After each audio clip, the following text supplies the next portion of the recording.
Good morning mga Mars! Yes, konting pasilip muna dito sa aking mini dining area. So, kailangan natin mag-renovate at kailangan natin baguhin muna ang ating team at ang aking mister ay nagagalit sa aking pagiging aesthetic look. So, kailangan daw ay maging simple lang daw muna. Hala, sige, bigyan ng hilig ng walang ligalig. Sinasabi ko sa iyo, mister. At hindi mo man lang sinuportahan ng aking pagiging aesthetic.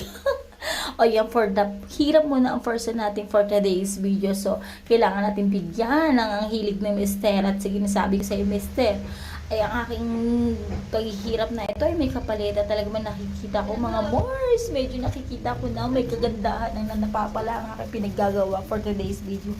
At dahil naman doon, Mars, talaga namang totoo ang sinasabi din minsan ng ating mga mister. Sila din mismo ang nakakakita kung maganda ba o pangit sa paningin. At minsan napapagkamalang kapiterya ang aking bahay.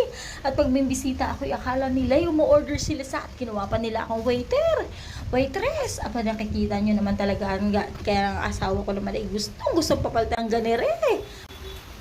Which is much better? Yung may green or walang green? Yung may style na dahon or plain lang? Yan, ganyan lang siya. Yan.